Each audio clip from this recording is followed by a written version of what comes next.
Salut à tous, épisode 8 avec les Lotto Soudal.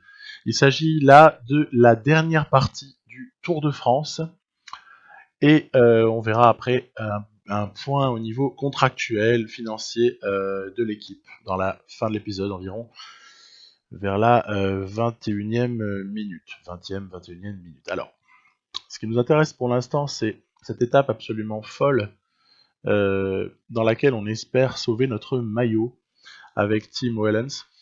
Alors le début se passe assez correctement. Voilà, on était dans Persourde. Donc on voit que Benoît est obligé déjà de s'exécuter parce que déjà je veux pas trop laisser partir et en plus de ça je veux éviter les attaques d'un Nibali ou d'un Porte ou d'un Romain Bardet. Même si en général l'IA n'attaque pas dans les premiers cols, mais tout de même. Ensuite, on continue sur le même rythme. Rien de vraiment spectaculaire à signaler. Quelques petites velléités à l'approche du grimpeur pour certains coureurs, mais pas davantage. Donc on reste relativement serein. Je fais rouler quand même, je fais rouler Benoît parce que voilà, je veux pas qu'on se fasse embêter. Donc c'était un écart relativement stable à 4-5 minutes quand on passe au sommet de la deuxième difficulté du jour. On aborde donc la descente. Et que se passe-t-il? Tim Wellens, crevaison. Cette crevaison va chambouler tous nos plans. Je demande aussitôt à Tish Benoît d'attendre Tim Wellens. Ce qu'il fait, bien évidemment. Et ensuite, ce qu'on va faire, c'est qu'on va tout donner avec Tish Benoît pour essayer. On n'en est plus qu'à limiter les dégâts à ce stade-là, parce que le mal est fait et le retard va être bien difficile à combler. Alors, grosso modo, le retard, il est aussitôt monté à 2 minutes environ au moment de la crevaison. Je considère donc que le minimum, ça va être d'en concéder 2,30 ou 3. Parce que Wellens, sur une arrivée en côte, est quand même moins bien armé que Bardet, que Nibali, que Porte. Vous voyez, quand même progressivement on récupère des gens qui sont décramponnés du groupe de tête. Et on est à 2 minutes de retard à ce moment-là. Il reste encore bien 7 km environ d'ascension. C'est un véritable cauchemar. Nous, notre barre, elle est pas en très bon état. Benoît décroche totalement, il a tout donné. Il a déjà été d'un super apport. Et puis, j'arrive quand même à recoller, mais il reste presque plus d'énergie. Il reste presque plus rien. Donc voilà, c'est assez inquiétant pour la suite. Il y a un recollé au peloton des favoris qui va quand même, évidemment, progressivement nous larguer, alors que là on s'accroche encore. Vous voyez le coureur qui se dandine. C'est assez caractéristique du moment où il n'a plus rien en magasin. Voilà, ça se détache. Ça va être une victoire pour O'Connor. Ben O'Connor, qui par ailleurs est en train de conquérir le maillot à pois. Et nous, on fait tout ce qu'on peut. On donne tout ce qu'on a. Mais il n'y a plus grand chose. On va perdre quand même 2 minutes 30.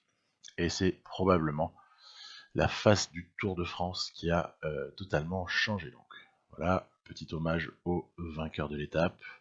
On reste en jaune, mais pour 12 petites secondes sur notre ami Romain Bardet. Voilà. Ben O'Connor, comme je vous le disais, qui assoit un petit peu plus sa position en tête du classement. Donc, on a perdu 3 minutes sur Bardet-Pinot, 2,37 sur Nibali Porte, bref, il y a alors 6 coureurs en 1 minute 20. Alors heureusement, il y a une étape 18 dans la foulée, qui est une étape entre guillemets de repos. Là, on va plutôt faire joujou avec notre petit train. Notre petit train, toujours le même, hein, soit Zeeberg, soit Bach, et ensuite Keukelir, Hofland et Greipel. Voilà. Donc là, j'ai escamoté une grande partie, puisqu'il ne se passe vraiment pas grand-chose. Les échappés n'ont bien évidemment pas été en mesure de faire aboutir leur projet. On lâche les chevaux. Hofland qui passe à l'attaque. Et Greipel qui semble avoir la possibilité de s'imposer. Aïe aïe aïe. Quel coquin ce Groenewegen. Il nous coiffe encore, il y a même Cavendish qui s'est intercalé. Voilà, c'est encore un échec de plus pour nous sur un sprint. Mais écoutez, tant qu'il y a de la vie, il y a de l'espoir. Et en l'occurrence, moi, je reporte tous mes espoirs de sprint sur l'étape 21, c'est-à-dire celle qui arrive aux Champs-Élysées. Voilà. En attendant, il y a une étape 19 qui est assez fabuleuse. Oh là là, il y a le Tourmalet en bouquet final, mais auparavant on visite un peu certains des plus grands cols pyrénéens. Puis en fait, ce que je décide de faire, dans la mesure où les autres me laissent, hein, les autres équipes, mais on va voir que ça va être le cas malgré quelques velléités. L'échappée a un peu du mal à se fabriquer, à se constituer en fait, pour être plus précis. Mais ça y est, on voit que c'est parti. Alors, dans cette échappée, évidemment, Tige Benoît, je l'envoie pas à l'avant par hasard. Je pense que quand je dis ça, vous avez très bien compris ce que j'ai en tête. Vu le scénario de l'étape de la veille, je peux plus me permettre d'être sur la défensive avec Tim Wellens. Donc le projet il est simple, c'est d'envoyer Tige Benoît qui se fatigue un minimum à l'avant pour voir, bon à part à des moments je suis quand même obligé de rouler un peu, hein, mais surtout à l'approche des cols, faut pas laisser les gonzes prendre de l'avance parce que sinon ensuite on peut devoir cramer de l'énergie pour les rattraper, donc c'est pas mon projet. Donc voilà, on vient de passer le sommet du col d'Aspin. Tim Wellens avec ses 6 minutes environ de retard sur Tige Benoît passe également, voilà, donc jusque là tout va très bien. Voilà, hein, donc effort minimal pour Benoît. Le but, ça va être de rentrer en scène au moment où Wellens en aura besoin. Voilà, vous allez voir que ça va intervenir ensuite. Là, Tige Benoît n'a pas spécialement cherché à s'échapper, mais j'ai mis un tempo très très très très lent et les autres sont revenus parce que je ne tiens surtout pas à ce qu'il soit seul, surtout pas être seul avec tout ce qu'il y a encore à accomplir. Voilà, donc sommet du Tourmalet. Voilà, je vous avais dit, hein, c'est que des cols mythiques. Voilà, cette fois-ci c'est Wellens qui passe. L'échappée est donc dans la descente, bientôt dans la plaine, et bientôt la dernière ascension qui est en plusieurs morceaux va pouvoir s'amorcer. Alors l'échappée avec Benoît, je ne roule plus du tout en fait à ce stade-là des choses. Je ne roule plus du tout parce que je ne tiens pas à faire d'efforts, ça d'une part, et puis en plus je sais qu'il y a Wellens qui est en train de commencer à se rapprocher. Donc là d'ailleurs il prend un petit éclat parce qu'il y a des attaques totalement idiotes de la part d'un bon nombre de favoris, en tout cas de membres de ce peloton maillot jaune on va dire. Et voilà, donc on recolle sans trop de difficultés, et en fait dans la foulée je place une attaque parce que j'ai des idées derrière la tête. Alors évidemment on va se faire reprendre, hein, mais déjà on a pas mal d'énergie parce que vous voyez on est en train d'en récupérer dans la descente, et en plus de ça, ah tiens, Tige Benoît est juste devant, je lui ai demandé d'ailleurs d'attendre son coéquipier, il ravitaille juste avant, et il va attendre son collègue qui est d'ailleurs avec Vincenzo Nibali. Voilà, rien que ça. Donc, Voilà, ça y est, on est pas mal. On va pouvoir s'occuper du col de l'Aubisque, mais on va être tous les deux, et Benoît en plus n'est pas fatigué. Voilà. C'est ça que j'ai réussi à faire en l'échappant et en ne le faisant quasiment pas collaborer, c'est qu'il se retrouve au bon endroit au bon moment. Donc je prends de la roue, tout simplement avec Wellens prend de la roue de Benoît, qui va faire son effort. Alors on voit que des fois à des moments ça s'excite, hein, mais nous on revient au train. On fait du Tom du Moulin en fait. On revient au train pour pas cramer trop d'énergie, hein, c'est toujours pareil. Et voilà, il y a un petit groupe là d'une douzaine de coureurs qui est bien installé aux avant-postes. Il reste encore une toute partie de l'Aubisque à gravir. On se retrouve donc voilà à l'approche du sommet. On passe sous la bannière des 20 km. Vous voyez le sommet, vous l'apercevez juste en haut. Voilà. On va passer donc en troisième position. O'Connor est content puisqu'il valide des points pour le maillot à poids. Et là, je vais pas laisser le soin, je vais laisser le soin à personne de mener cette descente. C'est le maillot jaune en bon patron qui va s'en occuper. Benoît s'était fait légèrement décrocher sur la toute fin de l'ascension. Il avait tout donné. Encore une fois, exemplaire, coéquipier. Alors je regarde la composition, vous avez il y a du Richie Porte, Fuglsang, vous avez Klosswijk sur la fin, vous avez évidemment Nibali, Bardet. Ils sont tous là. Ils sont tous là.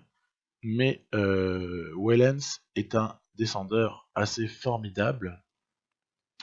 Il reste 10 bornes encore.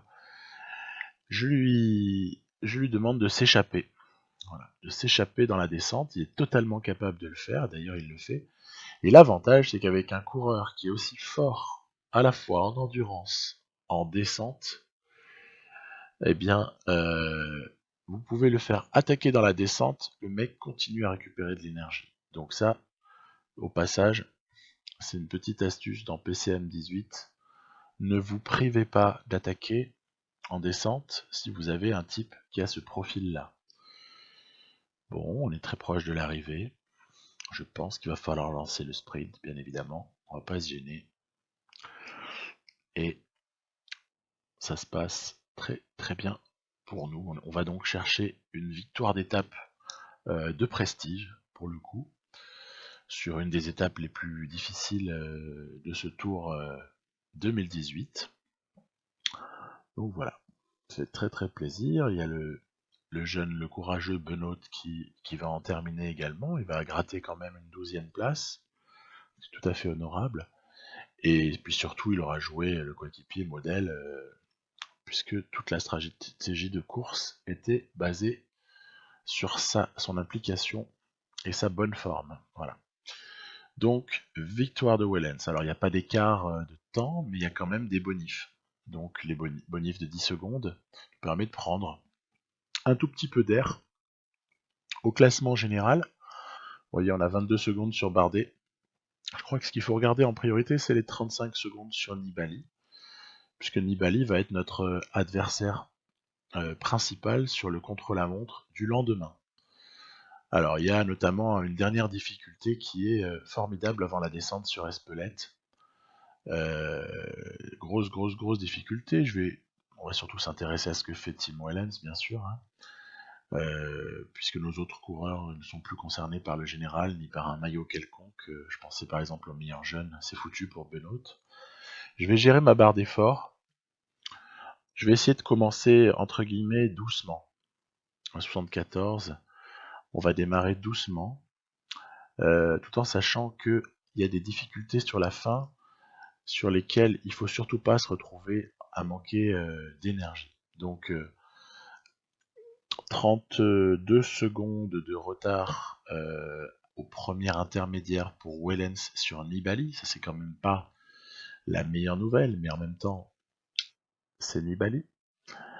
Donc nous, malgré notre forme plus 5, ça fait quand même pas tout, hein. On peut pas non plus se transformer totalement. en spécialiste du contre-la-montre. Donc on va bientôt atteindre le deuxième intermédiaire.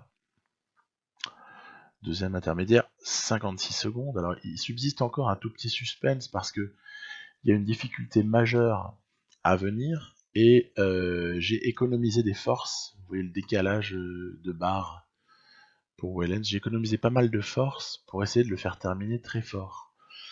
Maintenant, 56 secondes, il faudrait en récupérer 21. C'est pas évident quoi. Hein. J'avoue.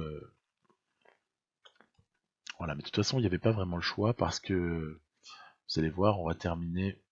Je mets à 99 à la fin pour essayer d'aller au bout de la barre et quasiment que les deux barres se coïncident, l'une qui disparaît, l'autre qui est complète. Voilà, Nibali va l'emporter et nous, bon bah déjà 9ème, c'est un peu un exploit. En tout cas, c'est une belle performance.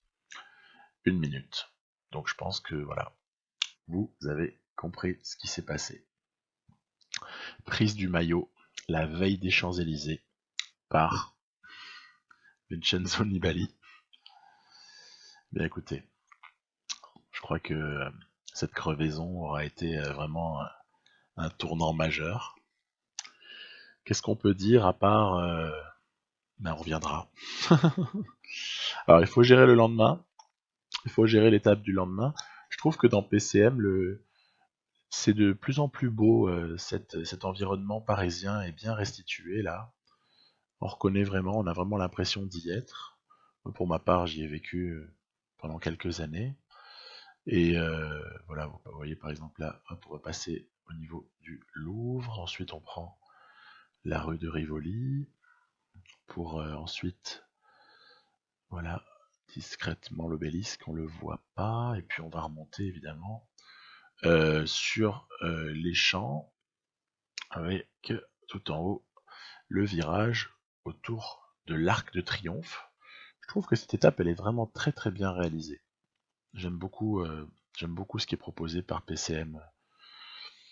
Alors, nous on a un petit train à mettre en route, hein, donc c'est Bach qui s'y colle aujourd'hui, ce n'est pas Seeberg.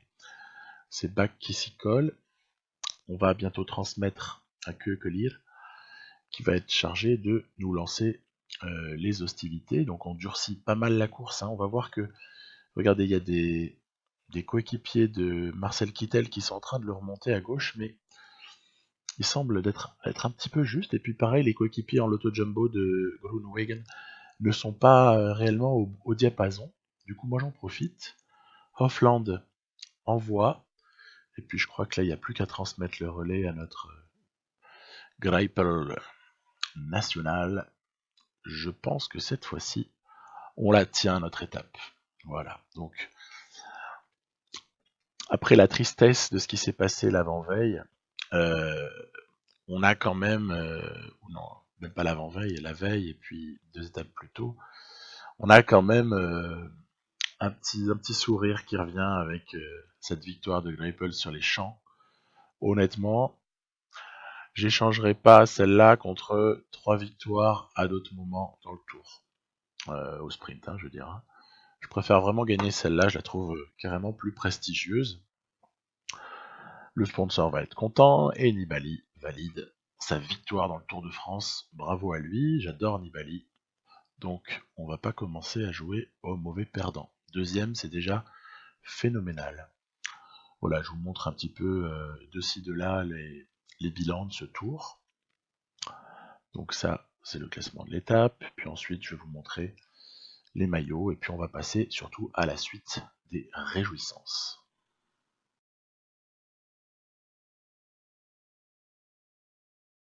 Alors la suite, donc avant de passer à tout l'aspect des contrats et du recrutement, un tout petit point sur la forme de chacun. Donc pour Wellens, on est plutôt optimiste. Il vise une fin de saison après avoir fait la Vuelta en dilettante.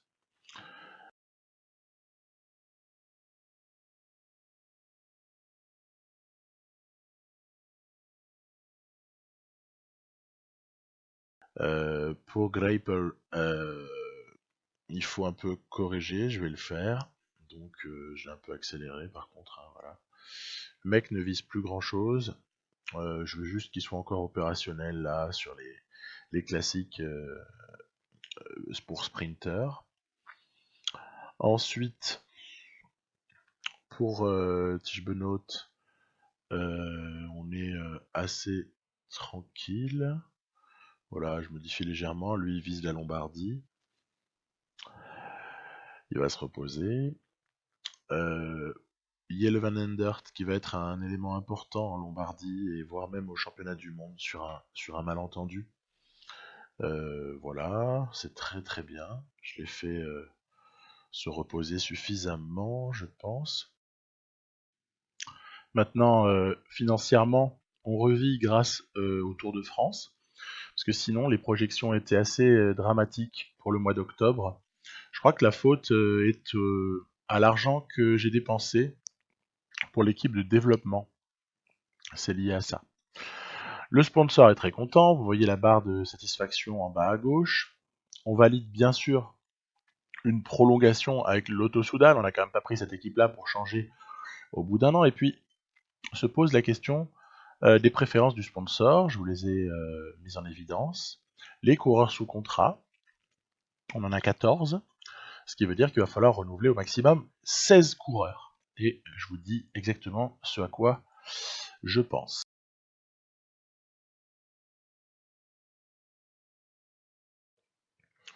Voilà, alors ce qui est pas mal, c'est que il y a une interface qui est assez pratique pour à la fois rechercher, bon ça on le savait déjà dans les autres PCM, mais pour déjà sur la gauche afficher tous ceux qui sont sous contrat l'année suivante. Ok, ça on avait déjà.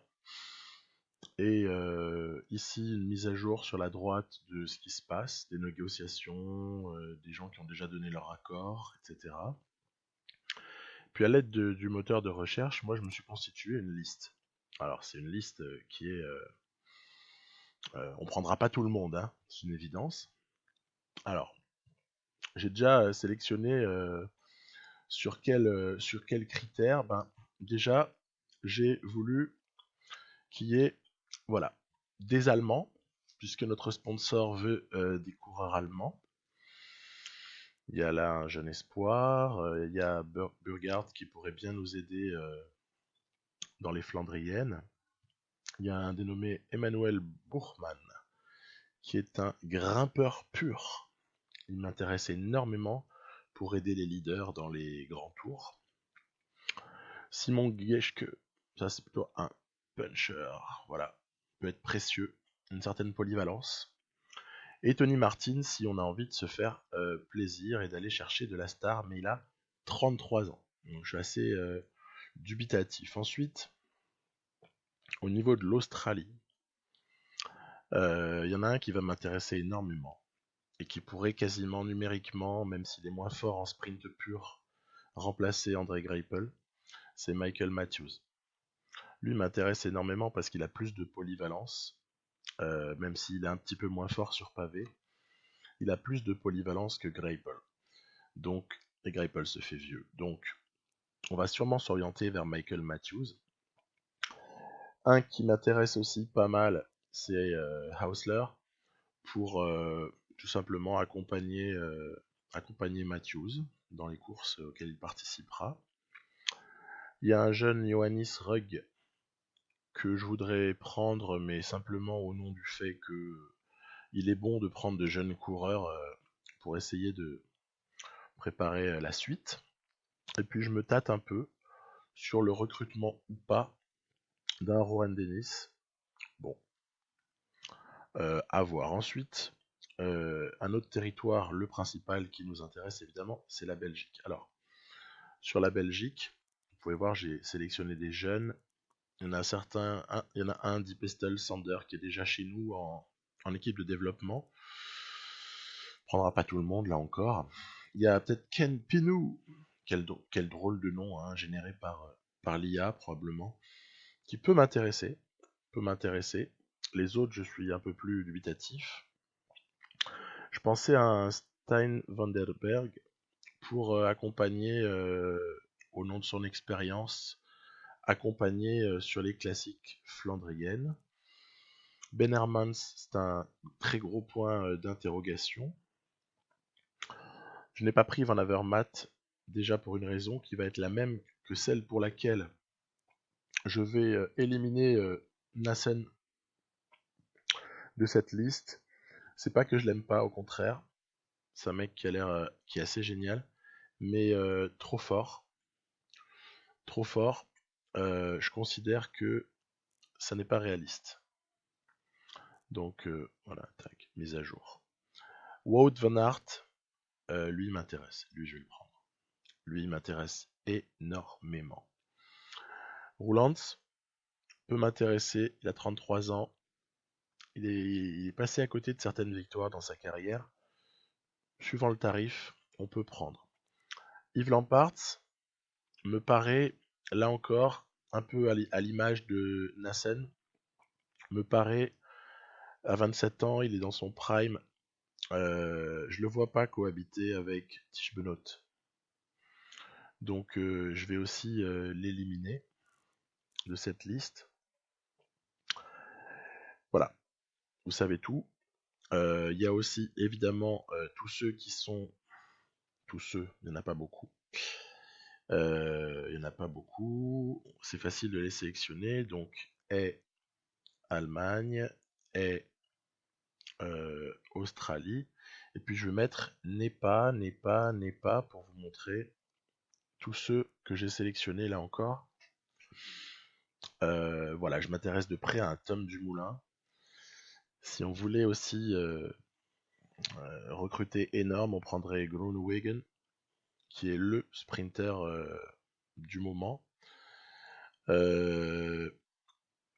Si j'ai envie de prendre deux Français pour les aider à gagner quelque chose, parce que dans leurs équipes respectives, ça va être difficile, eh bien, je peux m'intéresser évidemment à Latour et Laporte, plus Laporte, et de ma région. Et puis sinon, pour du très très lourd, donc Tom Dumoulin, on l'a dit. Si je veux aller faire dans l'italien que j'apprécie, je prendrai du Fellini et du Gianni Moscon. Gianni Moscon qui en plus dans la réalité quitte probablement Sky.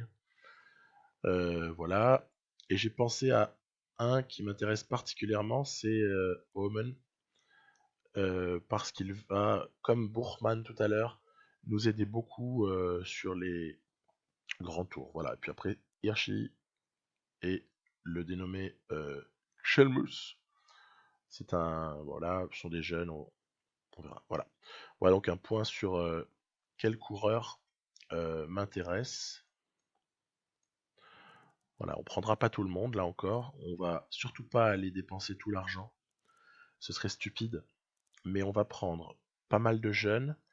Et je pense peut-être à 5, 6, voire 7 coureurs confirmés. Voilà, qui peuvent nous faire franchir un palier. Michael Matthews et Wout van Aert, je suis quasiment sûr de les prendre. Et Omen et Bourgman aussi. Il est où Bourgman? Il est là. Voilà. Et Marcus Burgard. Vous voyez, ça fait déjà quand même un certain nombre. Voilà.